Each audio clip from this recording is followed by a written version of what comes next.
Chapter 14. Cao Cao moves the court to Xuchang, Bu Night-Raids Xuzhou.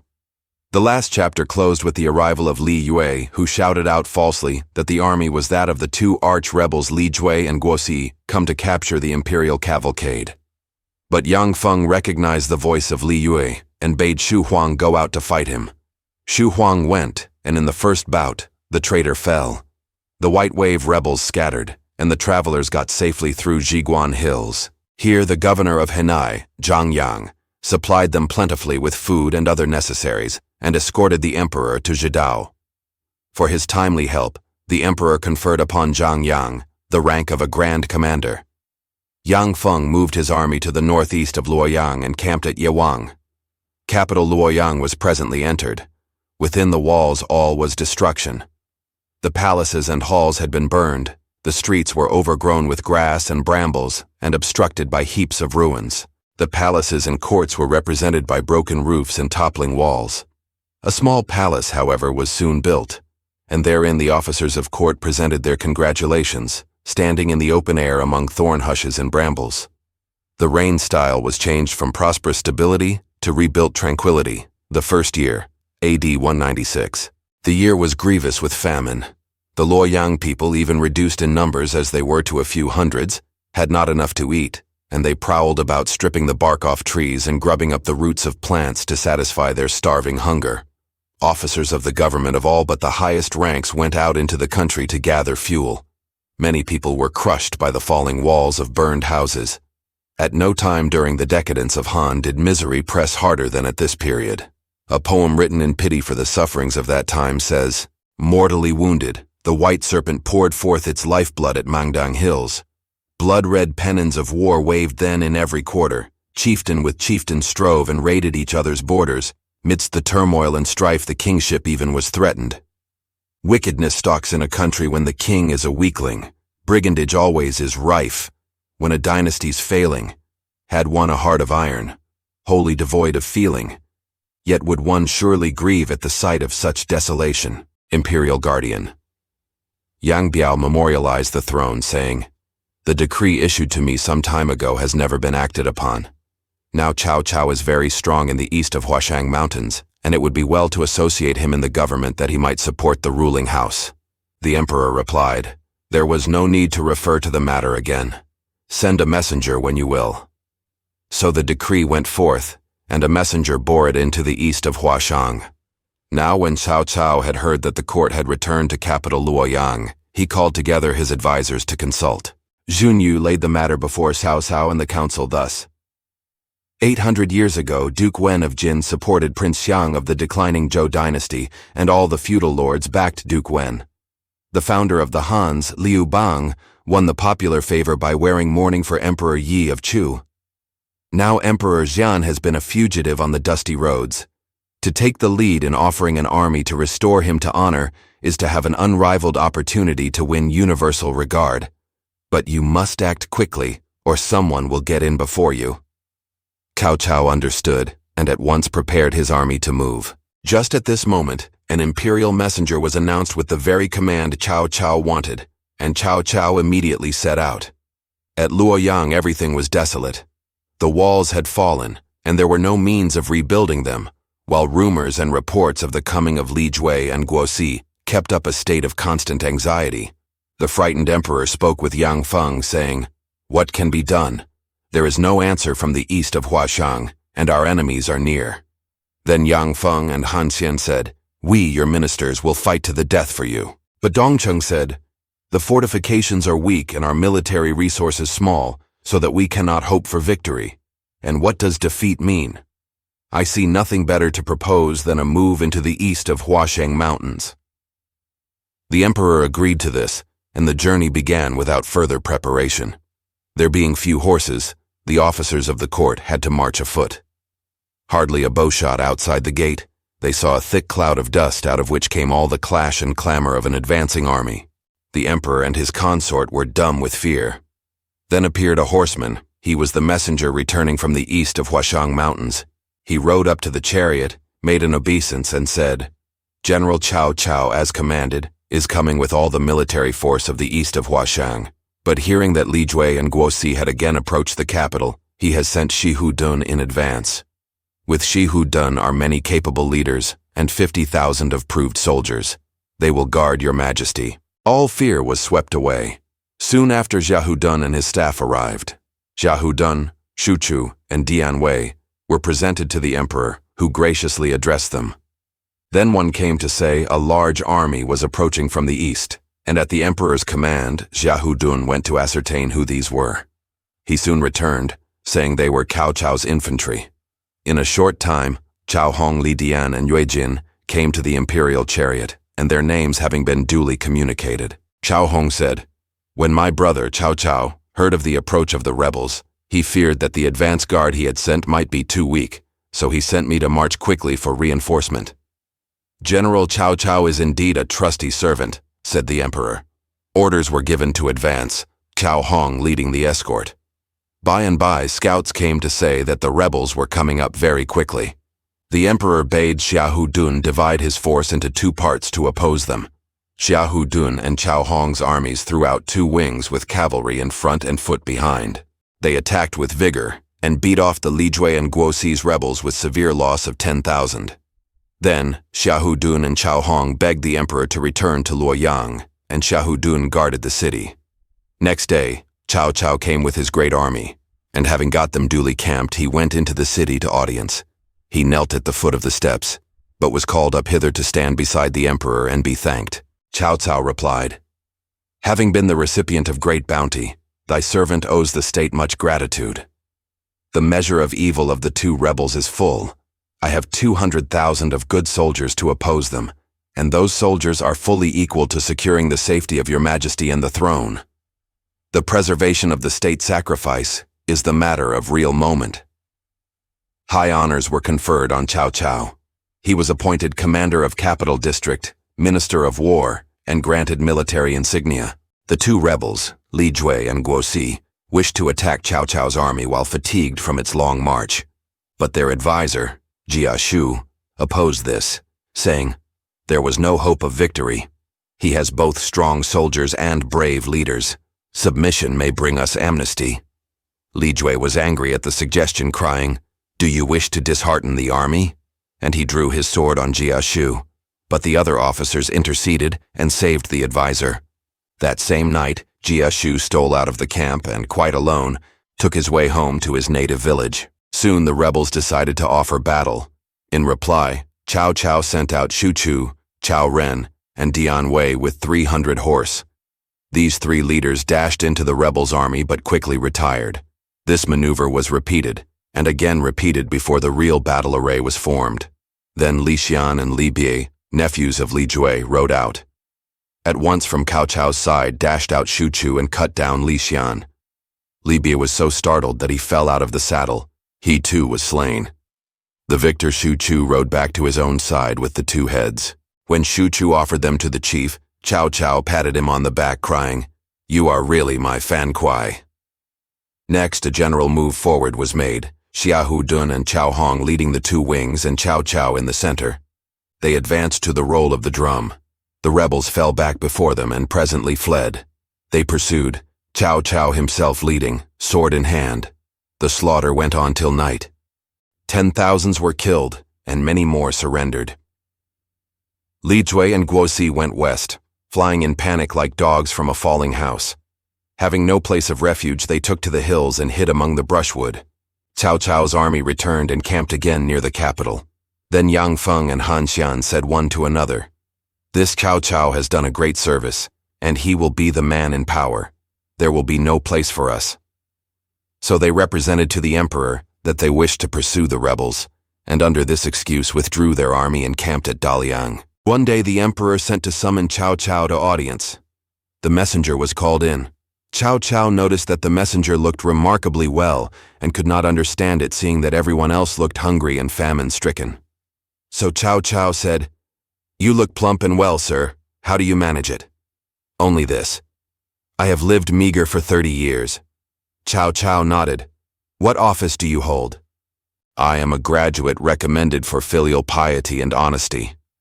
I had offices under Yuan Shao and Zhang Yang, but came here when the emperor returned. Now I am one of the secretaries. I am a native of Dingtao, and my name is Dong Zhao. Cao Cao got up from his place and crossed over, saying, I have heard of you. How happy I am to meet you. Then wine was brought into the tent, and Xun Yu was called in and introduced. While they were talking, a man came in to report that a party was moving eastward.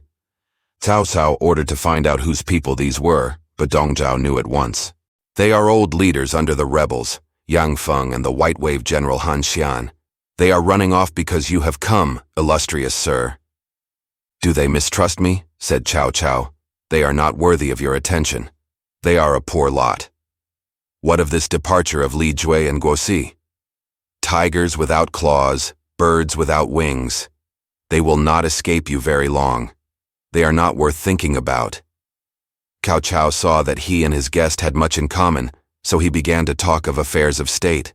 Said Dong Zhao, You, illustrious sir, with your noble army have swept away rebellion and have become the mainstay of the throne, an achievement worthy of the ancient 5 protectors. But the officials will look at it in very different ways, and not all favorably to you. I think you would not be wise to remain here, and I advise a change of capital to Xuchang. However, it must be remembered that the restoration of the capital has been published far and wide, and the attention of all the people is concentrated on Luoyang, hoping for a period of rest and tranquility. Another move will displease many. However, the performance of extraordinary deed may mean the acquisition of extraordinary merit. It is for you to decide. Exactly my own inclination, said Cao Cao, seizing his guest's hand. But are there not dangers? Yang Feng at Daliang and the court officials? That is easily managed. Write to Yang Feng and set his mind at rest. Then say to the high officials plainly that there is no food in the capital here, and so you are going to another place where there is, and where there is no danger of scarcity. When they hear it, they will approve. Cao Cao had now decided, and as his guest took leave, Cao Cao seized his hands once more, saying, I shall need your advice in future affairs. Dong Zhao thanked and left. Thereafter, Cao Cao and his advisors secretly discussed the change of capital. Now court counselor Wang Li, who was an astrologer, said to Liu Kai, royal clan recorder, I have been studying the stars. Since last spring, Venus has been nearing the guard star in the neighborhood of the measure, and the cowherd, the Great Bear and Vega, crossing the river of heaven. Mars has been retrograding and came into conjunction with Venus in the gate of heaven, so that metal, Venus, and fire, Mars, are mingled. Thence must emerge a new ruler. The aura of the Hans is exhausted, and the ancient states of Jin and Wei must increase. A secret memorial was presented to the emperor, saying, The mandate of heaven has its course, and the 5 elements, metal, wood, water, fire, and earth, are out of proportion. Earth attacking fire is Wei attacking Han, and the successor to the empire of Han is in Wei. Cao Cao heard of these sayings and memorials and sent a man to the astrologer to say, Your loyalty is well known, but the ways of heaven are past finding out. The less said, the better. Then Cao Cao discussed with Xun Yu. The advisor expounded the meaning thus, The virtue of Han was fire, your element is earth. Xuchang is under the influence of earth, and so your fortune depends on getting there. Fire can overcome earth, as earth can multiply wood. Dong Zhao and Wang Li agree, and you have only to hide your time. So Cao Cao made up his mind. Next day at court he said, Luoyang is deserted and cannot be restored, nor can it be supplied easily with food. Xuchang is a noble city, resourceful and close to Luoyang, which is a grain basin. It is everything that a capital should be. I venture to request that the court move thither. The emperor dared not oppose, and the officials were too overawed to have any independent opinion, so they chose a day to set out. Cao Cao commanded the escort, and the officials all followed. When they had traveled a few stages, they saw before them a high mound, and from behind this there arose the beating of drums. Then Yang Feng and Han Xian came out and barred the way. In front of all stood Xu Huang, who shouted, Cao Cao is stealing away the emperor! Cao Cao rode out and took a good look at this man. He seemed a fine fellow, and in his secret soul Cao Cao greatly admired him, although he was an enemy. Then Cao Cao ordered Xu Chu to go and fight Xu Huang. The combat was battle axe against broadsword, and the two men fought more than 100 bouts without advantage to either side. Cao Cao then beat the gongs and drew off his troops. In the camp, a council was called. Cao Cao said, "The two rebels themselves need not be discussed, but Xu Huang is a fine general, and I was unwilling to use any great force against him. I want to win him over to our side." Then stepped out Man Chong, replying, "Do not let that trouble you. I will have a word with him. I shall disguise myself as a soldier this evening and steal over to the enemy's camp to talk to him. I shall incline his heart toward you."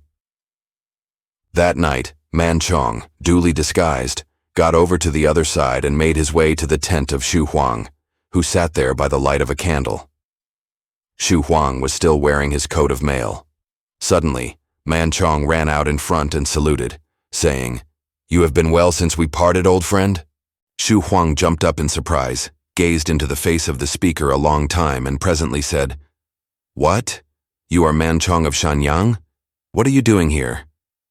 "I am an officer in General Cao Cao's army.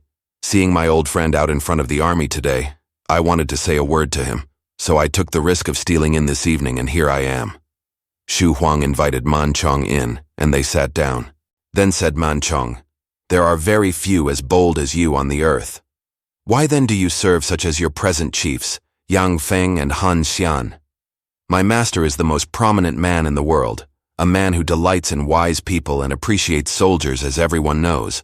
Your valor today won his entire admiration, and so he took care that the attack was not vigorous enough to sacrifice you. Now he has sent me to invite you to join him. Will you not leave darkness for light and help him in his magnificent task?" Xu Huang sat a long time pondering over the offer. Then he said with a sigh, "I know my masters are doomed to failure, but I have followed their fortunes a long time, and do not like to leave them. But you know the prudent bird selects its tree, and the wise servant chooses his master. When one meets a worthy master and lets him go, one is very reckless.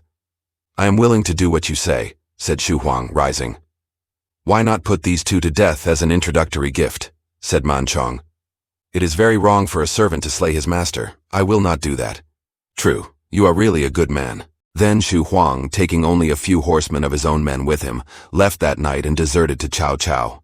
Soon someone took the news to Yang Feng, who at the head of 1,000-strong horsemen set out to capture the deserter. As they drew close, Yang Feng called out, "Betrayer, stop there!" But Yang Feng fell into an ambush. Suddenly the whole mountainside was lit up with torches, and out sprang Cao Cao's troops, he himself being in command. "I have been waiting here a long time. Do not run away," cried Cao Cao. Yang Feng was completely surprised and tried to draw off, but was quickly surrounded. Then Han Xian came to his rescue, and a confused battle began. Yang Feng succeeded in escaping, while Cao Cao kept up the attack on the two disordered armies. A great number of the rebels gave in, and the leaders found they had too few men left to maintain their independence, so they betook themselves to Yuanshu. When Cao Cao returned to camp, the newly surrendered general was presented and well received. Then again the cavalcade set out for the new capital. In due time they reached Xuchang, and they built palaces and halls, an ancestral temple and an altar, terraces and public offices. The walls were repaired, storehouses built, and all put in order. Then came the rewards for Cao Cao's adherents and others. Dongcheng and 13 others were raised to rank of lordship. All good service was rewarded. Certain others again, who deserved it, were punished, all according to Cao Cao's sole decision. Cao Cao himself was made prime minister, regent marshal, and lord of Wuping. Xun Yu was made imperial counselor and chair of the secretariat. Xun Yu, minister of war. Guojia, minister of rights and religion. Liu Ye, minister of works. Mao Jie, minister of agriculture. And together with Ren Jun, they were put over the supervision of military farms and stores. Cheng Yu was appointed Lord of Dongping, Dongzhao, Magistrate of Luoyang, Man Chong, Magistrate of Xuchang, Xiahu Dun, Xiahu Yuan, Cao Ren, Cao Hong, Lu Qian, Li Dian, Yue Jin, Yu Jin, and Xu Huang were made commanders, Xu Chu and Dian Wei, commanders of Capital District. All good service received full recognition.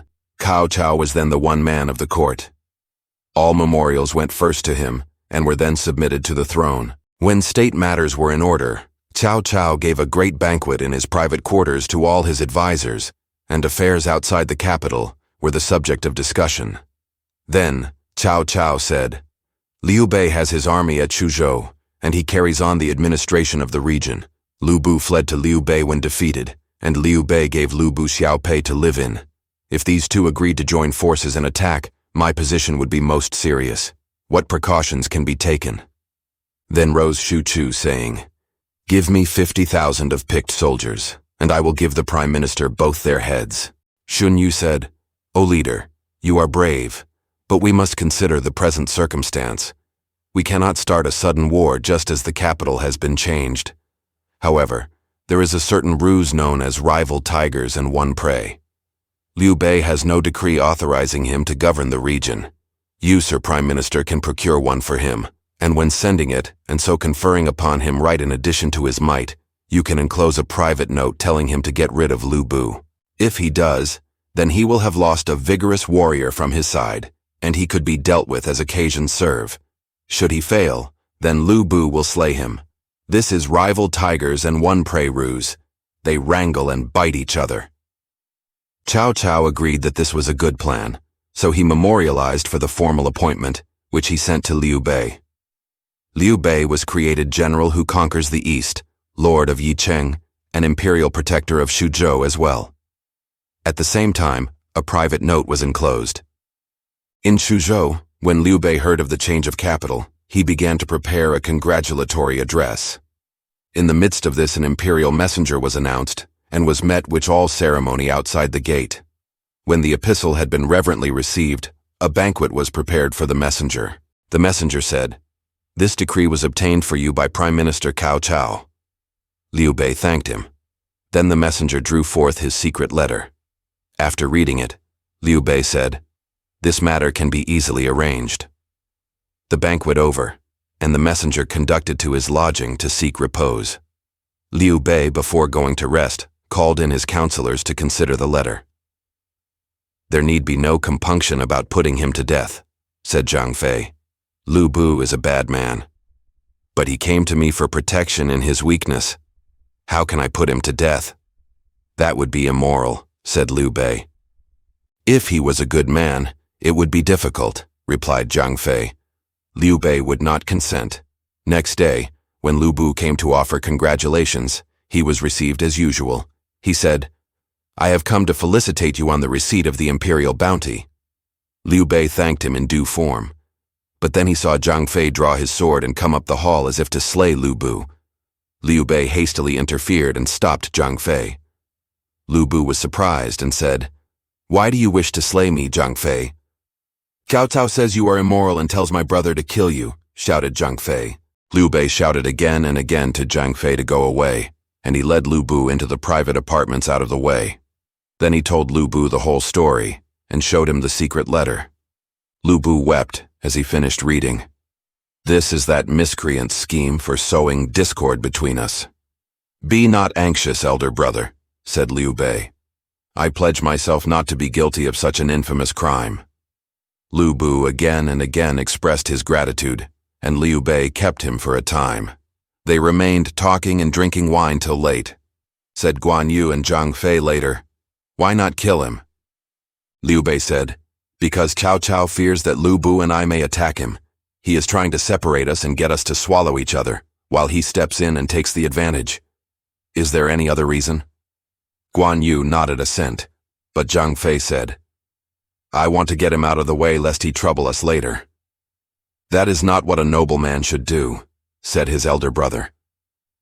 Soon the messenger was dismissed and returned to the capital with the reply from Liu Bei. The letter only said the instruction would take time to plan and implement, but the messenger, when he saw Cao Cao, told him the story of Liu Bei's pledge to Lu Bu. Then said Cao Cao, "The plan has failed. What next?" Xun Yu replied, "I have another trick called tiger against wolf, in which the tiger is made to gobble up the wolf." "Let us hear it," said Cao Cao. "Send to Yuan Shu to say that Liu Bei has sent up a secret memorial to the throne that he wishes to subdue the southern regions around the Huai River. Yuan Shu will be angry and attack him. Then you will order Liu Bei to dispose of Yuan Shu, and so set them destroying each other. Lu Bu will certainly think that is his chance and turn traitor. This is the tiger against wolf trick. Cao Cao thought this good, and sent the messenger and also sent a false edict to Liu Bei. When this came, the messenger was received with all the ceremonies, and the edict ordered the capture of Yuan Shu. After the departure of the bearer, Liu Bei called Mi Zhu, who pronounced it a ruse. "It may be," said Liu Bei, "but the royal command is not to be disobeyed." So the army was prepared and the day fixed. Sun Quan said, "A trusty man must be left on guard of the city." And Liu Bei asked which of his brothers would undertake this task. "I will guard the city," said Guan Yu. "I am constantly in need of your advice, so how can we part?" said Liu Bei. "I will guard the city," said Zhang Fei. "You will fail," said Liu Bei. "After one of your drinking bouts you will get savage and flog the soldiers. Beside you are rash and will not listen to anyone's advice. I shall be uneasy all the time. Henceforth I drink no more wine. I will not beat the soldiers and I will always listen to advice," said Zhang Fei. "I fear the mouth does not correspond to the heart," said Mi Zhu. "I have followed my elder brother these many years and never broken faith." "Why should you be contemptuous?" said Zhang Fei. Liu Bei said, "Though you say this, I do not feel quite satisfied. I will order advisor Chen Deng to help you and keep you sober. Then you will not make any mistake." Chen Deng was willing to undertake this duty, and the final orders were given. The army of 30,000, horse and foot, left Xuzhou and marched toward Nanyang. When Yuan Shu heard that a memorial had been presented proposing to take possession of his territories, he broke out into abuse of Liu Bei. "You weaver of mats! You platter of straw shoes! You have been smart enough to get possession of a large region and elbow your way into the ranks of the nobles.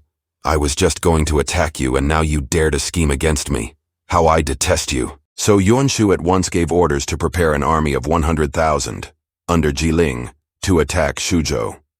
The two armies met at Shuyi, where Liu Bei was encamped in a plain with hills behind and a stream on his flank, for his army was small. Zhuge Liang was a native of the east of Xuchang. He used a very heavy three-edged sword. After he had made his camp, he rode out and began abusing his opponents, shouting, "Liu Bei, you rustic bumpkin, how dare you invade this land? I have a decree ordering me to destroy the governor who behaves improperly. If you oppose, you will be assuredly punished," replied Liu Bei. Zhuge Liang angrily rode out brandishing his weapon, but Guan Yu cried, "Fool, do not attempt to fight." And Guan Yu rode out to meet him. Then they two fought, and after 30 bouts neither had an advantage. Then Zhuge Liang cried out for a rest, so Guan Yu turned his horse away, rode back to his own array and waited for Zhuge Liang. When the moment came to renew the combat, Zhuge Liang sent out one of his officers, Xuchang, to take his place. But Guan Yu said, "Tell Zhuge Liang to come. I must settle with him who shall be tiger and who shall be deer. You, a reputationless leader and unworthy to fight with our general," replied Xuchang. This reply angered Guan Yu, who made just one attack on Xuchang and brought him to the ground. At this success, Liu Bei urged on the army, and Zhuge Liang's troops were defeated. They retired to the mouth of the river Huayin and declined all challenges. However, many of their troops were sent into Liu Bei's camp for harassment, and many of them were slain. The two armies thus stood facing each other. In Xuzhou, after Liu Bei had started on his expedition, Zhang Fei placed his colleague and helper, Chen Deng, in charge of the administration of the region, keeping military affairs under his own supervision.